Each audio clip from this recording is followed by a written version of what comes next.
Hi everyone. A quick comment before the episode starts. To keep making these episodes, we need your support. If you're listening on YouTube, please subscribe to our channel and share with your friends. Every subscription helps. If you're listening on Google Podcasts, Apple Podcasts, or Spotify, or any other podcast platform, please give us a rating and leave a review. Your feedback is really important because it keeps us going. Thank you and enjoy today's episode. First Lady is back. Dubai First Lady visits Nigeria. First Lady Aisha Buhari sneaks back to Nigeria after 6 months' absence. First Lady Aisha Buhari quietly returns to Nigeria. Missing Nigeria's First Lady Aisha Buhari finally finds her way home. Last, our First Lady is back. Oh.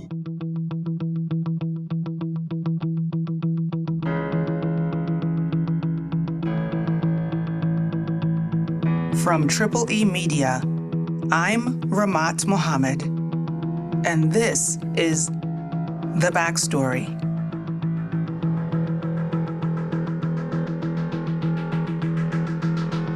On Thursday, the 18th of March 2020, various media outlets reported that Aisha Buhari, Nigeria's First Lady, had finally returned to Nigeria after spending about 6 months in the United Arab Emirates. And her return sparked the reactions that you just heard from social media users and bloggers.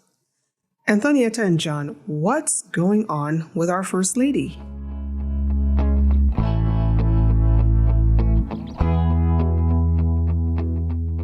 According to Premium Times, the last time the First Lady made a public appearance was in September of 2020, about 6 months ago. And since her absence, she was noticeably missing from any government or public activities. She also stopped posting on social media. And didn't we hear rumors at one point that she left because of domestic issues? Yeah, sources in the villa, that's Nigeria's presidential residence, told Premium Times that her reason for leaving was due to domestic issues. This is one thing people found both confusing and controversial. For the First Lady of Nigeria to leave the country due to domestic issues is strange. She didn't leave the city or the state to go to her home state. She left the country. But largely, some of the comments came because the First Lady hasn't exactly been like our other First Ladies. The government of APC will attack head-on its security. When candidate Muhammad Buhari was running for his first term, Aisha Buhari campaigned heartily for her husband ahead of the 2015 elections.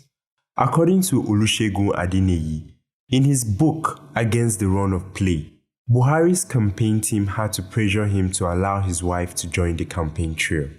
And when she finally did, she was a huge hit with the fans. Young, beautiful, and educated, Aisha Buhari helped to reshape the image of Muhammad Buhari, especially in the minds of voters in the southern part of the country. Remember, Buhari has been around for a long time. That's right. He was born in 1942, so by 2015 he was 73 years old. Yes, and by that point, he had already served as the former military head of state in 1983 and was involved in at least 2 military coups. So he's this larger-than-life figure that most people would be afraid to approach, and Aisha Buhari helped to humanize him a bit. The real Buhari is someone that's very simple, jovial, very understanding, has a very high sense of humor. As part of the campaign activities, Aisha Buhari organized numerous town hall meetings with women's groups and youth organizations across the country.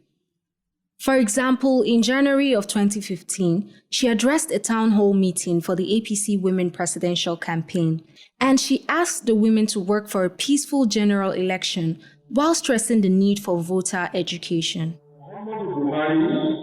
Of APC, having satisfied the requirements of the law and scored the highest number of votes, is hereby declared the winner. On April 1st, 2015, Muhammadu Buhari was announced the winner of the presidential election. On May 29th, he was inaugurated as Nigeria's fourth president since the resumption of democracy in 1999, making Aisha Buhari First Lady number 4. Except, she didn't really want to be called the First Lady. I think I would prefer to be called the wife of the President of the Federal Republic of Nigeria than the First Lady of Nigeria. On top of that, Premium Times reported that Buhari himself said that the office of a First Lady is not provided for in the Constitution. Most of what the office of the First Lady does is actually the responsibility for the Ministry for Women Affairs. Buhari's position was that the ministry should be allowed to play its role unhindered. So it was settled. Yes, no more First Lady of the Federal Republic of Nigeria. Aisha Buhari will henceforth be called wife of the President of the Federal Republic of Nigeria. Well, until 2019. The wife of the President, Mrs. Aisha Buhari, would prefer to be addressed as a First Lady of the Federal Republic of Nigeria. Mrs. Buhari says this would take effect immediately in order to resolve the issue of the title of wife. 5 years later, Aisha announces that she will now be addressed as the First Lady of the Federal Republic of Nigeria. Wait, what? What happened? Apparently, the governor's wives had been confused this whole time, 5 years, about whether they should change their own titles to be wives of the governors or stay as First Ladies. So in order to resolve that conflict, she was stepping in and choosing to be called the First Lady. Okay, but let's go back to 2015. After the election, Aisha continued to participate in activism and advocacy for women's rights and empowerment. And she did this as wife of the President of the Federal Republic of Nigeria, right? That's right, she was still doing stuff. The only thing that changed was the title. Between 2015 to 2016, Aisha Buhari was very active. She launched the #GetInvolved campaign, which was focused on issues of malnutrition amongst children in the country. In that time, she met with other global dignitaries like Michelle Obama and Melinda Gates. And then the fatal moment came when she had an interview with the BBC Hausa service. Things are not going the way it should. That is when it comes to like putting people in certain positions. Because most of these people that are occupying some agencies, number one, nobody knows them. Number two, they don't know our manifesto, our party manifesto. They don't know what we campaign for. They were not part of us completely. They don't have a mission. They don't have a vision of our APC. I have my own right, to say... Anthonieta, it sounds like the president's wife is saying she's not in support of some of his decisions, at least when it comes to government appointments. That's right. Her position in the interview was that those who had campaigned for them and the party should be rewarded with significant positions in the government, that it wasn't fair to bring in so-called outsiders. So she basically says that if she can't work with the people they started with, she's out. Now, remember at this point, the presidential honeymoon phase is over. He has been in office for 16 months and campaign promises were not getting fulfilled fast enough. The reality is now very clear. Nigeria is in recession. Nigeria's economy is slipping into a recession as... And then in August 2016, the country entered into recession. The first one in over 2 decades according to the World Bank. This recession was due to a sharp drop in global oil prices and a reduction in our oil output due to a rise in militancy in the Niger Delta. Now people are starting to get frustrated, and Aisha Buhari's comment just gave them one more thing to add to the list of things to complain about. With all of this happening, the president shows up in Germany for an official state visit with Angela Merkel and her government. In a press briefing on the 14th of October 2016, the president is asked about his wife's BBC interview. I don't know which party my wife belongs to, but she belongs to my kitchen and my living room and the other room.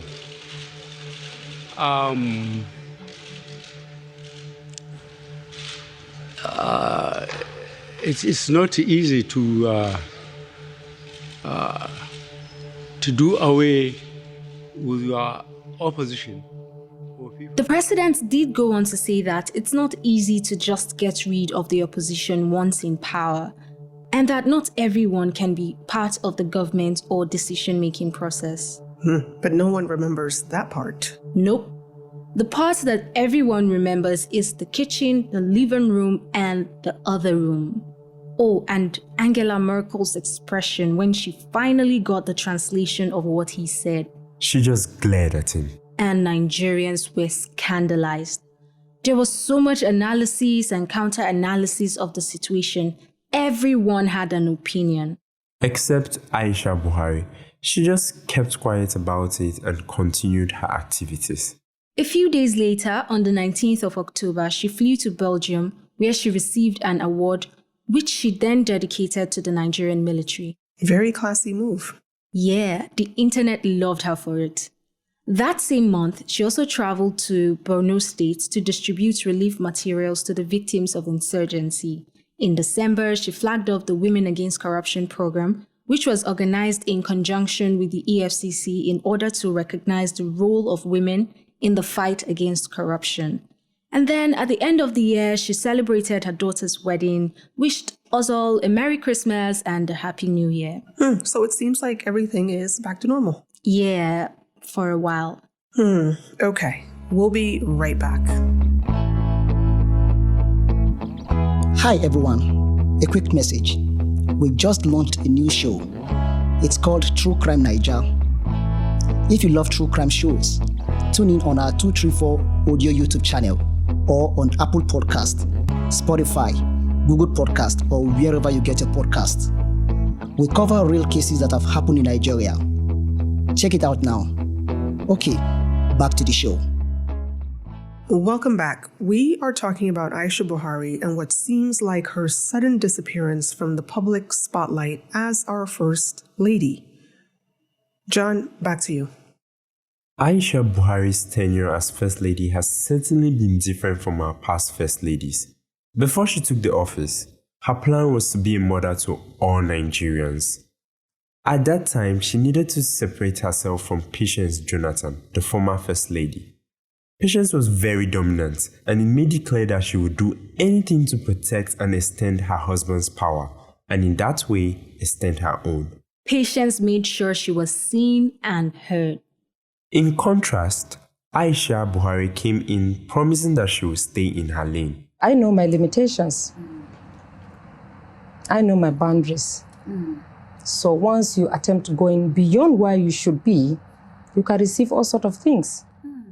And for the most part, that's what she has done. She has been quietly supporting the causes and people that she's interested in. Every now and again, a controversy pops up that gets her name trending on social media, and these tend to be around family fights that honestly should have stayed private. Now, we know that the First Lady is not an elected role. And as we mentioned earlier, Buhari himself said that the office of the First Lady is not provided for in the Constitution. It's merely a conventional role, something that we have come to expect based on past experience. Nigeria's First Ladies in the past have been very visible. Not always in a good way, but visible nevertheless. Before the internet age, we had Mariam Babangida, the one who established the office of the First Lady, and Stella Obasanjo. They both led projects that got them international recognition and boosted the national image of their husbands.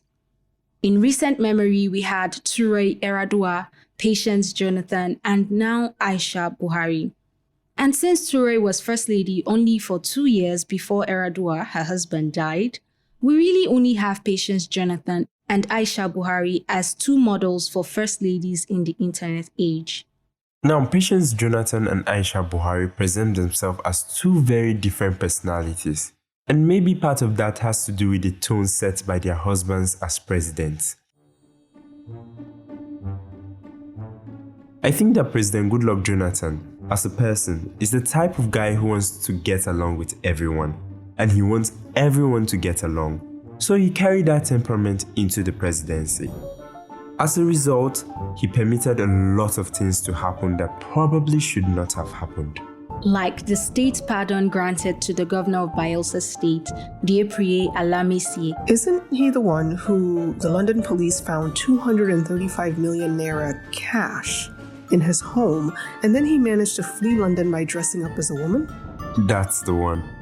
And Jonathan's presidency was filled with several scandals like that. So many characters entered and exited the stage during his tenure. And there was always a spotlight on one character in particular, Patience. Patience was a staunch supporter of her husband. Whenever anyone attacked him, she came out swinging. And since he was getting attacked a lot, she was swinging a lot. But unlike Jonathan, it doesn't seem like President Buhari needs to get along with everyone. And he doesn't seem to care if everyone gets along. He just needs everyone to focus on the job and get it done. Whether or not you get along is your business to handle on your personal time. This type of temperament is not really a permissive one, meaning that he's not able to tolerate behaviors that get in the way or distract from the main mission. Like a first lady who goes off and does her own thing. Right. So after the campaigns, Aisha Buhari somehow had to figure out how to fit into her husband's mission. And when she found herself disagreeing with him about the other characters on stage, well, someone had to exit. Or at least fade into the background. Right. But if we set all the controversies aside, for a first lady to go silent for almost 5-6 months is a concern. It's not conventional. And we didn't even get Merry Christmas or Happy New Year's greetings. I mean, did we do something wrong? Well, we Nigerians have not been at our best lately. But it's been a tough couple of years, and in tough times, that's when people need to be comforted. We need to be reminded that we made the right choice when we elected this man. That reminder doesn't come from the president. It comes from the people around him, particularly the person closest to him, the First Lady. And when the First Lady goes silent, that's not good.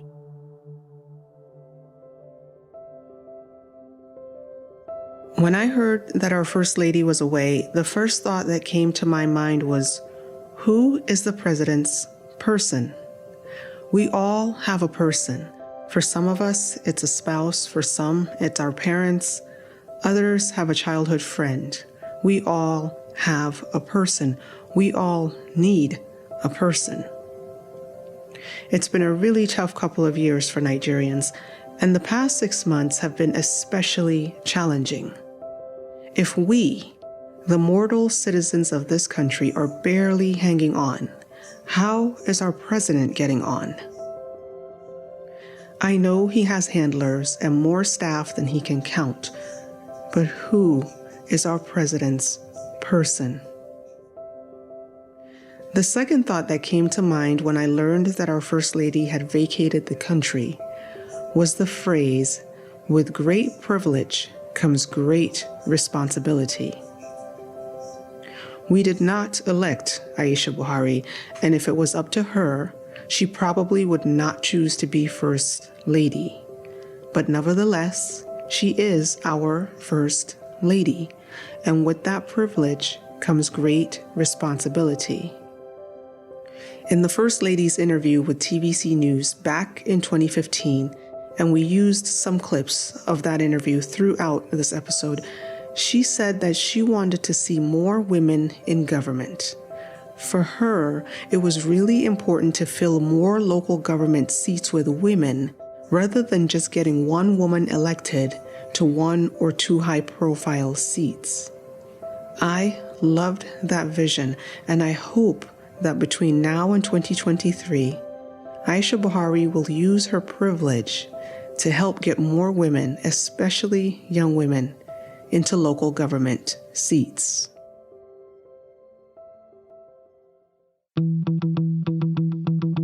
The Backstory is brought to you by E Media Productions. Production copyright 2021 E Media Productions. If you enjoyed this episode of The Backstory and want to hear more, subscribe to our 234 Audio YouTube channel. Episodes of this podcast can also be found on Apple Podcasts, Google Podcasts, Spotify, and wherever you get your podcasts.